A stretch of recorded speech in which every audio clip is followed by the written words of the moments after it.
Hi guys, it's Erin. Okay, I was going to ask. About to say she was calling in. Beat me Yeah, to I don't it. know. I got declined the first time and had to call in again. Well, welcome aboard. Okay, are we ready? Yep. All right, I'm going to call us to order at 6:31 tonight. Okay, and roll call. I have, hold on. Rob, we have Vonda tonight, Joan, Casey, Aaron, and then 3 members of the public. Is that how I would note it? Yep, and you also have John Lucas, the town treasurer, is also with us. Hey guys, Hi, John. Hey, John, how you doing, pal? doing well, thank you. John. Hello. Hi, this is Deb Farias. I'm also listening in. Hi, Deb. Hey, Deb. How you doing, everyone? So then, Caroline, it's probably just one member of the public that you have here. I didn't recognize the phone number, so. Okay.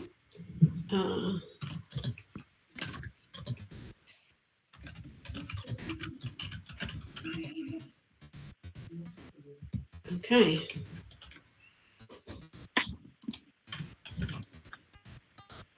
All right. Do we want to open it up to public comment first? Are we ready for that? Okay. Absolutely. Anyone for public comment? Anybody? Yeah. All right. Rock on. I don't see any hands raised. Yeah, you're good. Okay. Good evening, Mark.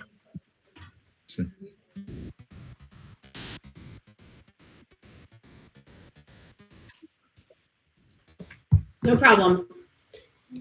All right. So let's get down to new business then. So discussion of the 2026-2027 proposed budget.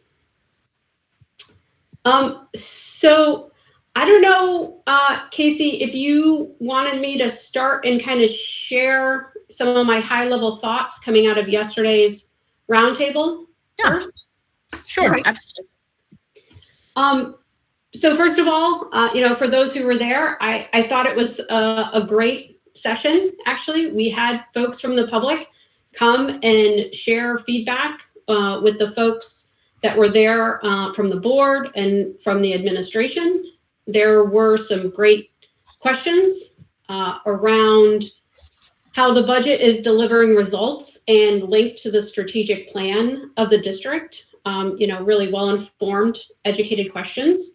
A lot of this is stemming back to some of the discussion around the academic results that came out, I think, earlier this year. I was not a part of that, but I think Rob and Stephanie and Aaron can confirm that.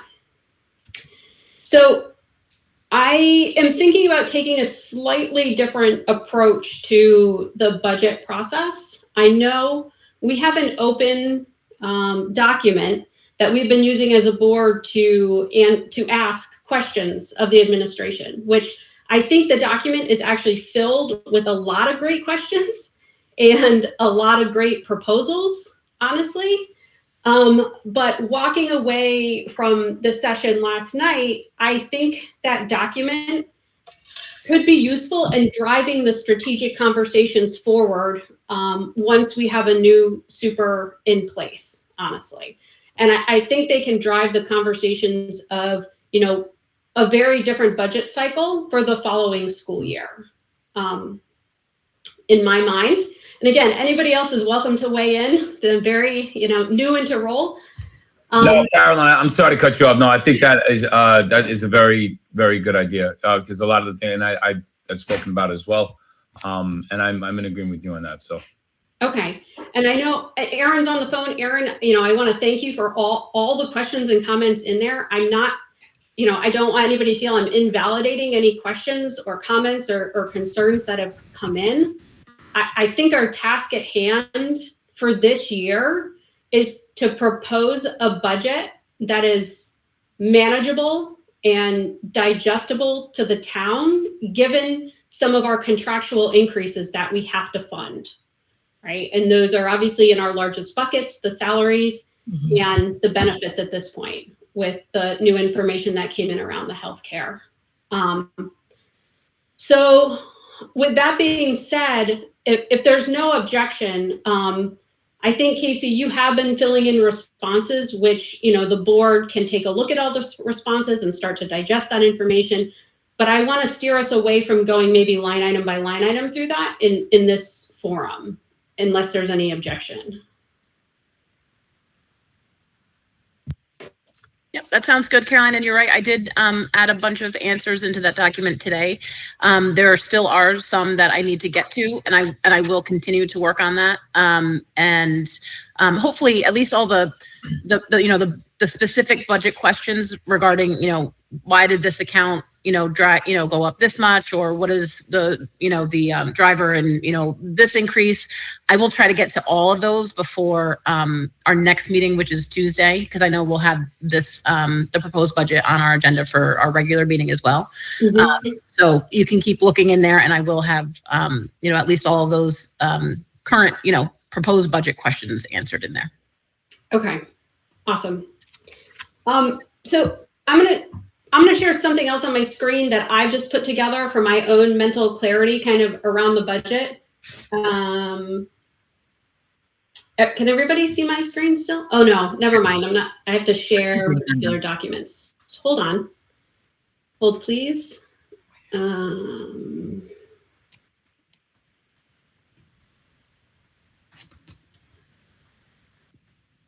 Should come up any second.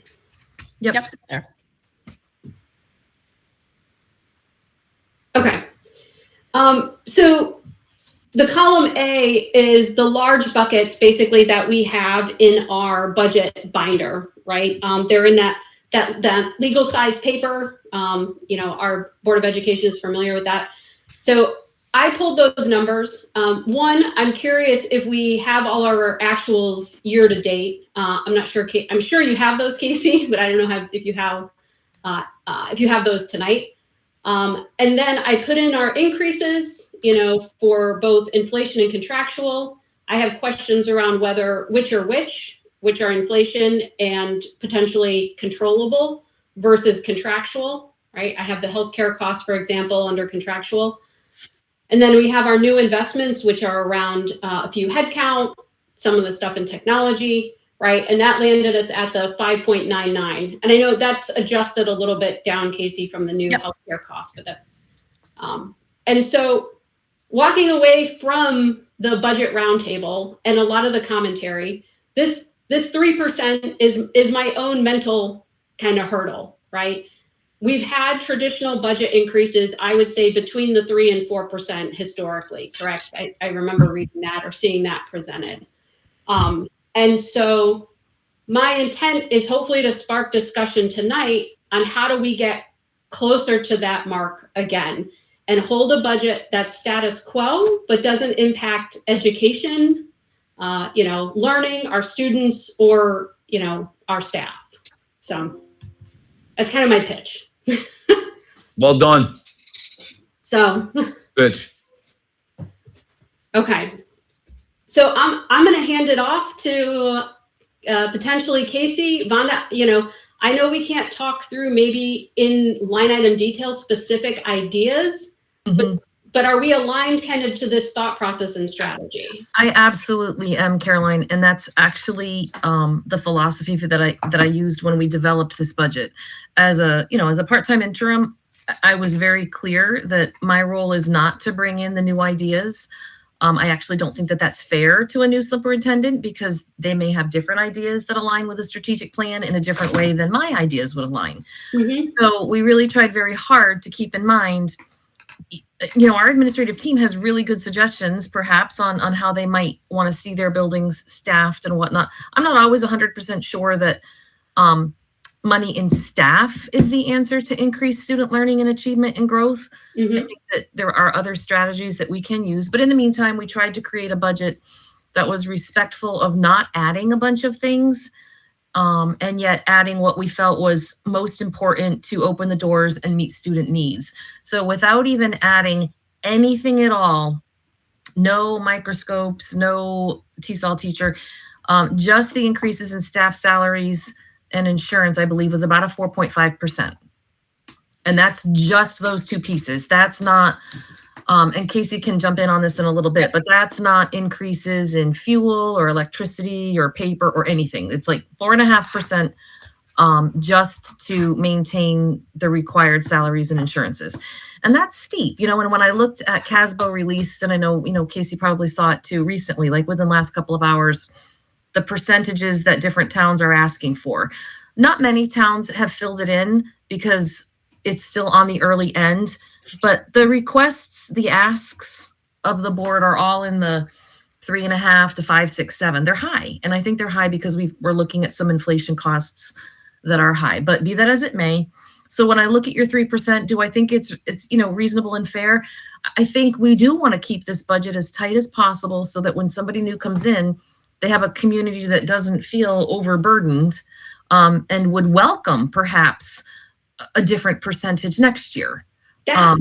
So Right, that was my view. I'm not sure everybody agreed with that, but that was my view. And that is how I lead. With that in mind, though, when I look at your 3% and I look at our 4.5-ish, I just want to be clear that we can meet that, but it is going to have to be reductions in people somewhere, because in order to pay the people we have, it's about a 4.5% increase. So to meet a 3%, we absolutely can. And if that is what the Finance Committee would like us to consider for the board, we would then have some really strong conversations over the next few days in terms of what are some suggestions that we could have. But I just want the Finance Committee to understand that from my view, that number is large enough. Even if you reduce like the Chromebooks, right? If you took all that out, you're still looking at 4.5%. So we'd be looking at some people, and that's not anything to be scary. It is the truth, and we can certainly look at that. So Casey, I don't know if you want to add to that. I echo everything you said, actually. And there are areas where we can pull, like you said, the Chromebook investment, or other areas that aren't maybe are somewhat newer. Even they've been talked about, but they newer, and pushing that off a year. But yeah, to meet a reduction of 1.6 million, that is, one staff member with benefits, you're looking anywhere from $100,000 to $130,000. And so yeah. So the only way to really meet that is to look at, and that's for a teacher, right? Obviously other support staff are not, not that expensive, but, and then administrators are more expensive. Mm-hmm. So if you have but on average, right? So I think we would have to definitely look in those areas. No. And talk to the admin team. Yeah, absolutely. My concern is, we can talk about it and say to bring it forward the way it is, but I don't think we're going to get the support on the town side or the Board of Finance with a 6% increase. So we're going to be cutting somewhere. Yeah, Aaron, and I apologize, Aaron, I didn't get a chance to connect with you today, but that was a very clear message from the public. But sorry.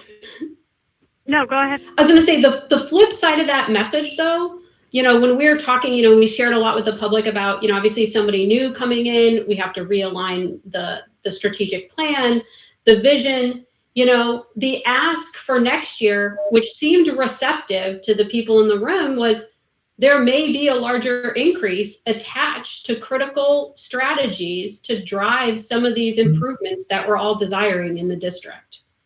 Right. And I think the problem of it is what we hear, right, is we don't have a problem spending money if we see results. Absolutely. And they're not seeing results. So therefore, and look, like I said, you can go line item by line item, but the fact of the matter is, I do not think that we are going to get support at 6%. So where do we go as a committee to make the best decisions we can with the little impact to student-facing issues or staff? Yeah, and I want to be like super clear. Like I support this approach in that if you guys represent your community, right? And so you have the pulse of the community. You know, if the 6% is absolutely not going to pass, I think Vonda and Debbie and we all feel the same, that we would want to hear that now so we can get to work, right? Mhm. Like, I would rather have that now. And it's not like a scary thing that, that we would have to look at, people, but, and I don't know exactly even where that would be, but I just want to be, and I think Vonda, her point was that we just want to be very upfront that this number would likely impact people. Again, not as a threatening way or a scary thing. It's just the reality of it. That's all.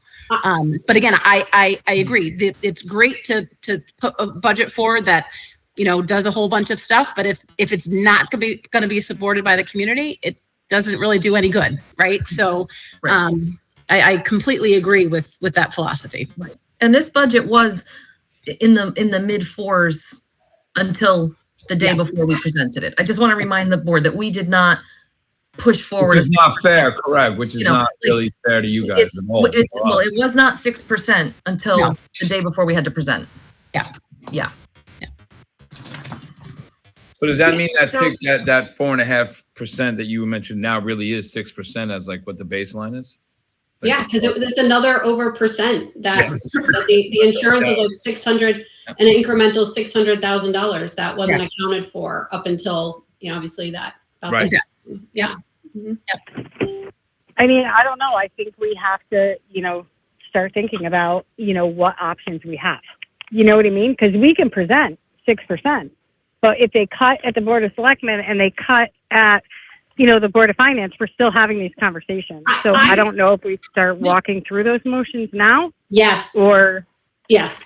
I don't see much value in presenting as is. I'm going to be. I don't either. I don't either.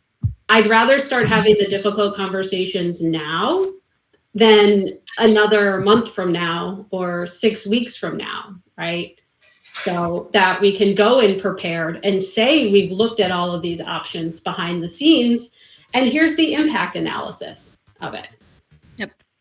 And if I could add, just totally selfishly on my part, I would like that sooner rather than later as well, because while Vonda is here, right, with all of her seasoned superintendent experience in building budgets, I would really value her input and suggestions and ideas on how we could get there to that number that you want. So and obviously the window of that time is running out. So I would agree that sooner is better. I mean, I'm okay if we present, a tiered approach. Here's the impact analysis at 3%. Here is it at 3.5%, and here is it at 4%. I mean, I don't think anything over 4, to be honest, is going to fly. And we can prepare that. Yep. Not tonight. We couldn't do that right now, but we can definitely prepare that. Casey's amazing. Not that amazing. And I know there's a lot of conversation and collaboration that needs to occur behind the school, behind the scenes. There is. We need more voices before we start snipping. I mean, I kind of like that approach better than just going to a bottom line, right? Because maybe the impact of going to the 3 is too much for the district. But what is, again, what does 3.5? What does 4 look like? I don't have any insight right on what those. That's a very common practice scenarios to have, a few layers. Yeah. I want to say thank you for not asking for a 0. No, I'm serious, right? No, I know. There are boards that the town wants to see what a 0 is, and a 0 would be many, many programs, right? Not just people. Yeah, I mean, I think that entire program really would cut too deep, right? But I appreciate that, Caroline, because not everybody. And I mean, it's not cutting, right? Like none of us want to cut anything. I would be fine supporting 6%. I just know it's not going to pass. You know what I mean? My taxes are going to go up. I'd rather it be invested in our education, right? That's my theory. But we don't have that all at a referendum vote when we have 12% of the population that comes out.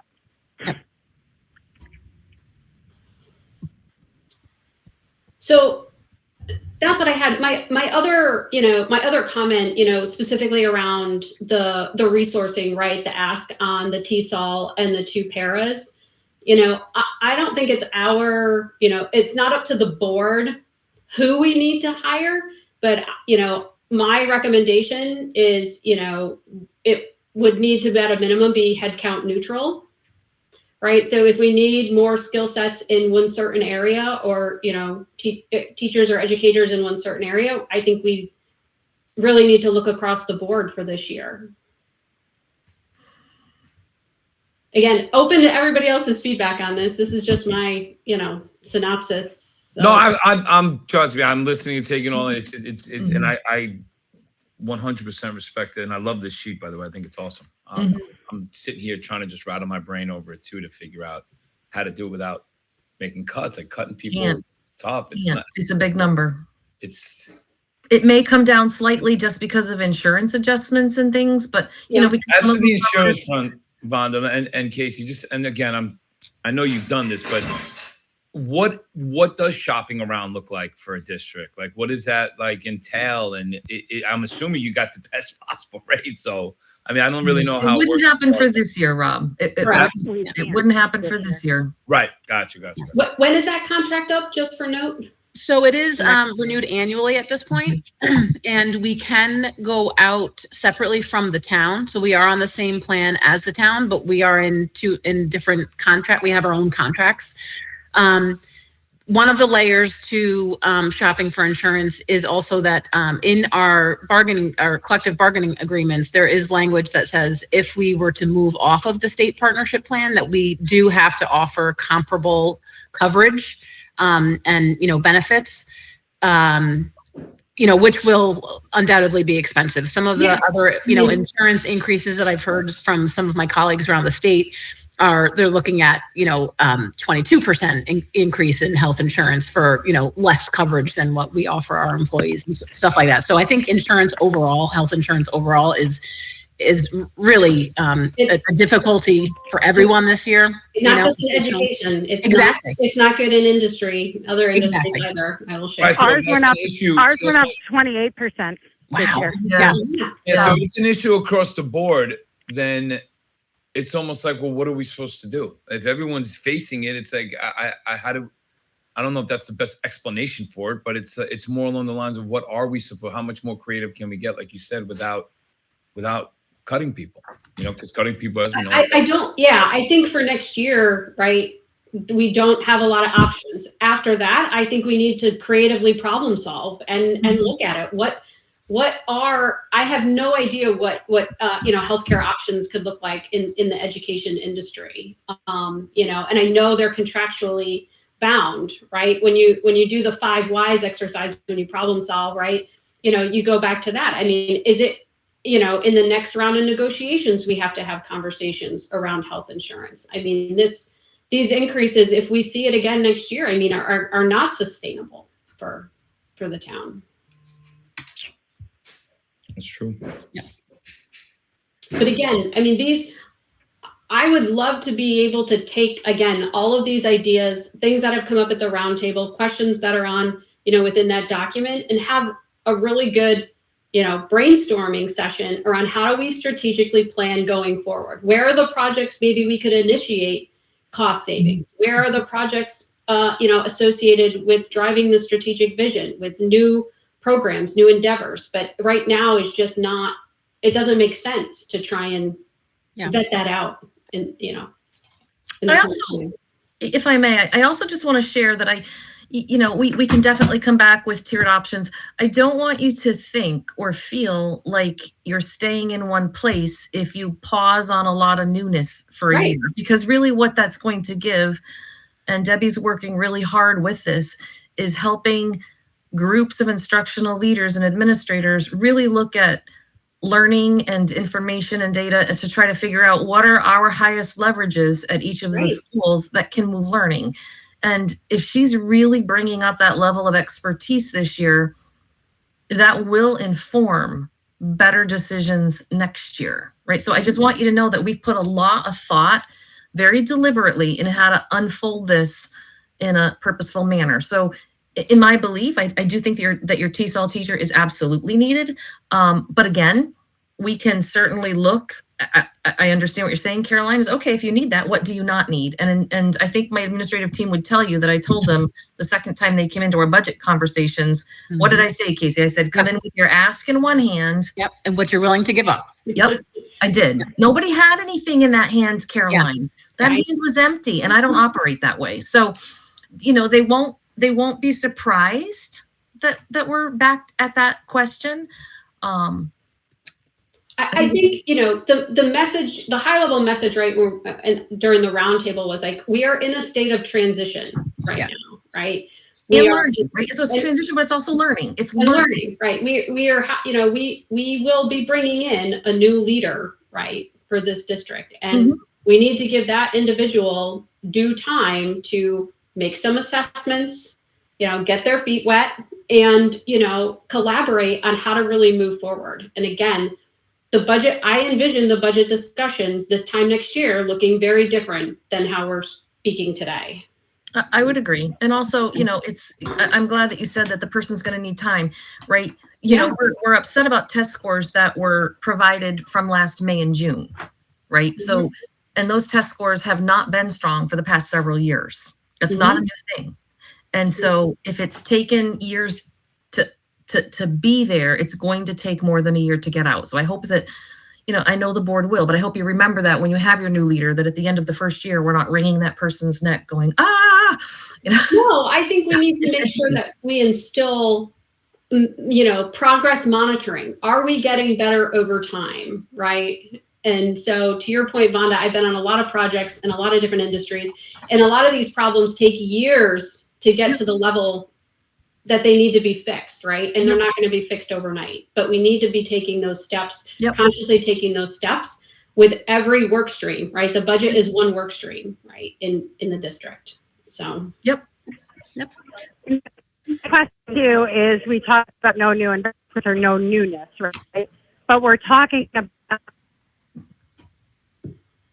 Am I the only one? We lost you, Aaron. Aaron? You're cutting out a little bit, Aaron. Sorry.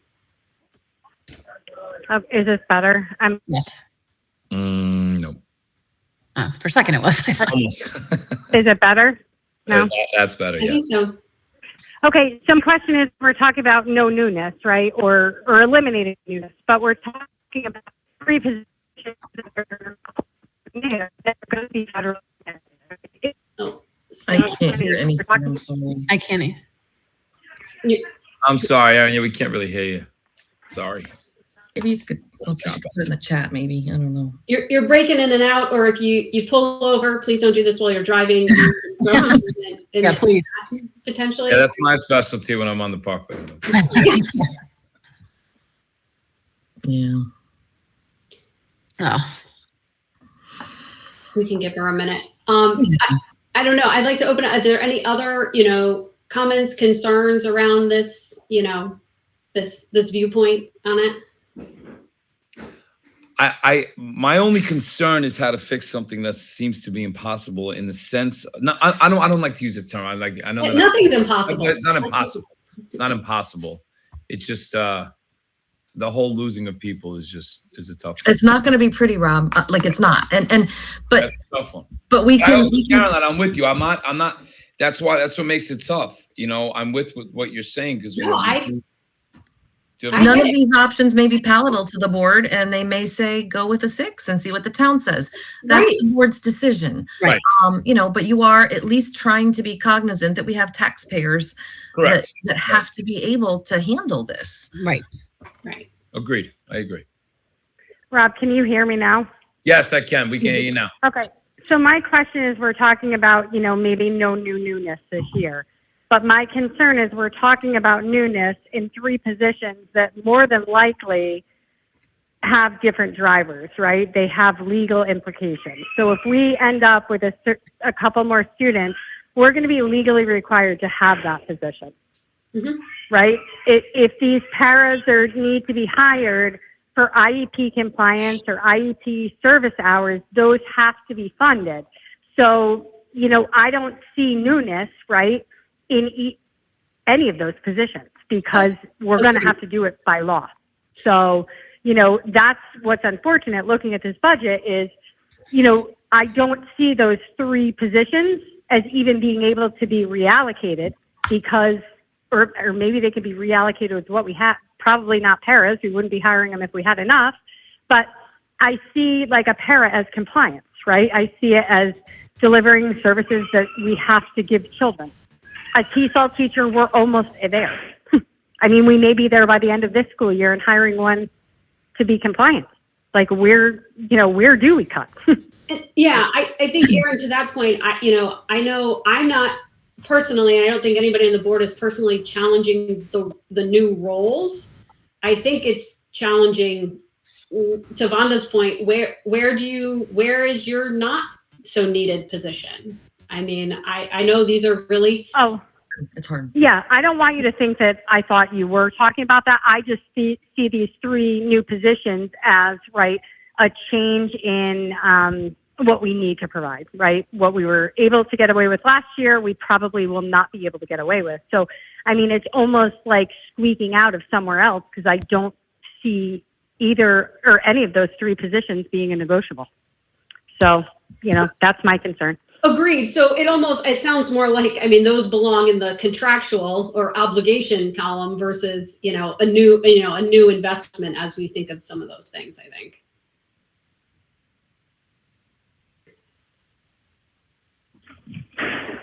I just want you to know I'm going to listen, but you're not going to be able to hear me. I have to go back into where I was. I mean, I know, Casey, that we did a great job in moving away from having to go to the Board of Finance, right, for any incremental unexpected costs. And that's, hope is not a strategy, right? Yep. To hope that those happen again. But I think we're in an environment that we may have to have that approach in certain areas, right? I know we planned a lot of, I'm not even going to say excess, right? We've done some better planning, right, in the special ed area. And I'm not in the weeds of that area either. But I don't know if there's opportunity, but we can go in the budget presentation also with that expectation to say, we are presenting a budget to hit an increased target. Here are the risks. And this is one of the risks, right? If somebody in district presents, with, some needs, you may see us come back and ask for funding for those needs. I don't know. I don't know if that's something we want to consider or. Yeah. So right now in the budget, in terms of the number of out of district students that we are budgeting for, we are accounting for, I believe it's 2 students that are transitioning out of district. They're aging out of the program or they're graduating, whatever that the case may be. Okay. And then we are accounting for everybody else who is currently out of district to remain out of district. Okay. We are contemplating 1 student who we know is only out of district for this year. We're bringing that student back in district next year. And then I believe there are 3 new students that will be eligible for transition services next year. New transition services. So there are placeholders for those services. We will know, I don't know if we'll know before the end of January, the likelihood of those students, going into the transition program, but certainly by, March, I think it was March last year that Bill had a much better idea on those numbers. So again, it's before the Board of Finance would have to, vote on our final number. Mm-hmm. And so I think all we can do in that area is just be very transparent about how we are budgeting. The assumptions. Yeah. Exactly. Exactly. But right now it is pretty tight. Like there's no, placeholder for $100,000 for some unknown that may move into district or something, so just to be clear. That's fair. Okay.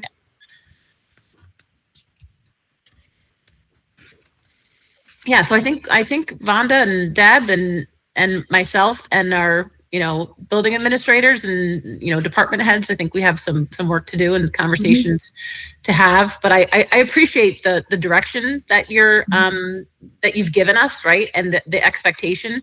And I can certainly, we can come back to you with, with, like you said, tiered approaches. This is what a 3% looks like. This is, we're going to do 3.25, 3.5, 3, how we can have as many scenarios. The question is to come back. 3 and 3 is manageable. Otherwise you're splitting hairs. Yeah. Well, We can, it starts to feel really targeted. Yeah. Oh, true. Yeah.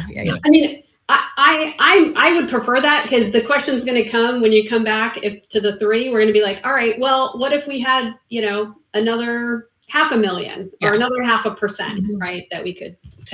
But Caroline, like you said, more to your point, like how you presented really is key, and how it matters. Like, what it is that we're risking losing if we do this. Like, I love the way you said that. So it's tough in education. It really is. It takes deep, so.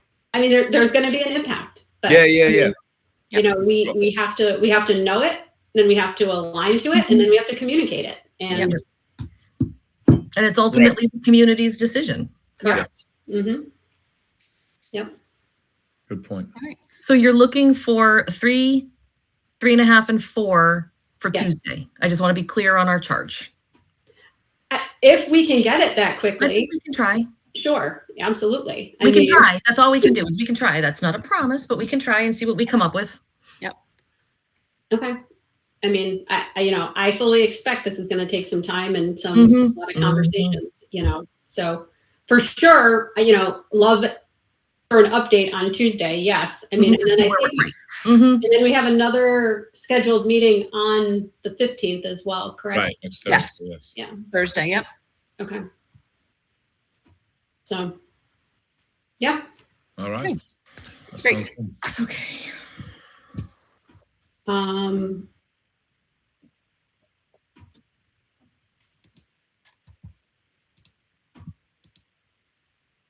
Did we lose Caroline? Maybe. It looks like we might have. Maybe she's #done. Yeah, she might have X'd the wrong tab. Oh, from sharing her screen, maybe. We've all done that plenty of times. Yes. She's scrambling right now. What are you trying to I know. There She's she is. coming back. We found it. Maybe she thinks it's already Tuesday. Oh my goodness. I'm sorry. I'm used to Teams meetings, and That's quite all right. The hang up. I apologize.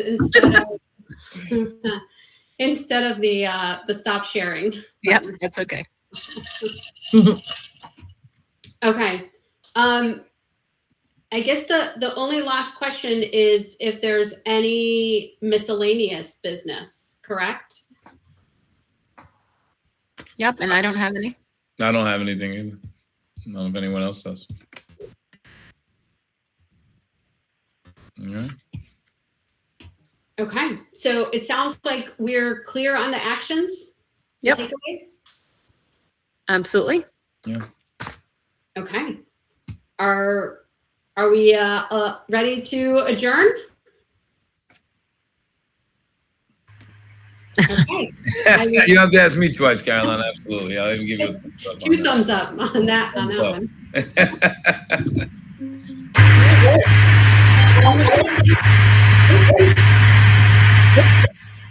That was Jones, I think. Oh. Joan, did you have something? Sorry. Oh. Nope. Thank you. Okay, I'm gonna call us at 7:09 then. Great. For